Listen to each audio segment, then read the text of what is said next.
Austin City Limits Music Festival backstage, King Princess. Hey guys. Welcome back. So when we did this back in January, I was so hungover. you were pretty hungover. Could you tell? Yeah, you made it clear. Yeah. I didn't want to be honest about it. You were not hiding that well. No girl. First of all, you called me girl maybe 17, The 18 legacy times. continues. The legacy continues. We're just going to add to the record because... Girl. Yeah. You told me I'm gay, the music's gay. The goal is the best queer art possible for the kids. True. Nothing's changed. Nothing has changed. In fact, it's even bigger now because this is my debut record. And for me, it's like the only thing that's increased with pressure is just to get out like really, really good music for these fucking kids. Like these kids need good art.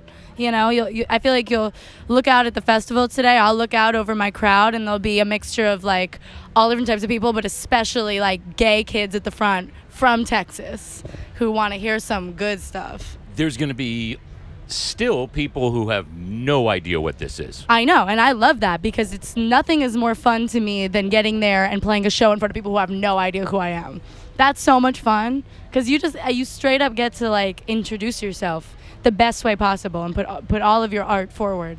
Has that been the story of this summer at those festivals? Well, I think there's been an overwhelming amount of support, like a lot of people who are lined up and ready for the shows, which is incredible. But I think I always look out and there's always that one straight frat guy, you know, with the pussy is God shirt, like, Fafa, I love you. And I'm like, shit, like that's what I do this for. That one guy who's just out here loving my dyke music. That's fierce.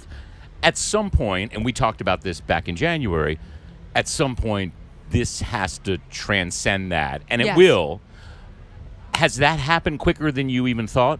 I think it has. I think that there's a level to people just want really good content at the end of the day. Like, kind of bad shit only lasts you so far, and then people get hungry again. And I think that it's those records that start as anomalies, that start within a smaller community and then become this larger thing, end up like holding throughout history. And I really feel like this is that type of record. And I also I can see a change, like a kind of like a growing amount of diversity in the shows I'm playing. There's also more diversity, meaning more women at festivals this season. Well, I mean, gotta. this one's got Casey Musgraves, Robin, Cardi B, Lizzo. Fierce. That's a sea change, and you're coming along right in the middle of that. I think it's just like it's what's got to happen because we've just got such fierce women in the music industry right now that it would be depriving people of seeing those women to not have them on rosters. And also, like, we're fucking bored. We're bored of these men's. No offense, I love the men's, but we bored of the men's. How much have you had time to process what's happening, though? I think it kind of comes in waves. Like, there's moments where I'm like, oh my God, it's big stuff, you know? Putting out a record's like, really, it's like giving birth. And I think that's been the biggest realization for me is that I have so much time.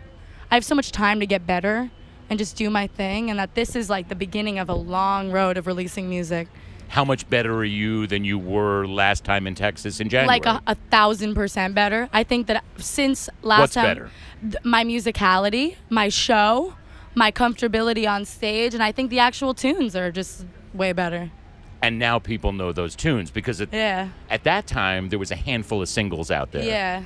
Now it's, you know, we're starting to build, as you release singles for a record, you're building a story, you're building kind of a short form story that becomes this longer piece. And I think that people have really embraced these songs for whatever reason. You know, I think that each song kind of finds its place with certain people, and I love that. Like, I love that people have their favorites. I don't need everyone to have the same favorite song. Like, I prefer if everyone's kind of like, I like this weirder one, or I like that a lot. All right. King Princess playing both weekends of the Austin City Come Limits see me. Music Festival. Come see her. Maybe she'll change your... You're gonna see me? Yeah, he's gonna be there. Look at that. Sold. You sold an you older sold? white male. I love your outfit. Unfortunately, this is radio. They don't know. It could be anything he's wearing. Well, let's just do an insert of him. There you go. King Princess, thank you. Thanks, guys. We've got more throughout both weekends from here at the Austin City Limits Music Festival.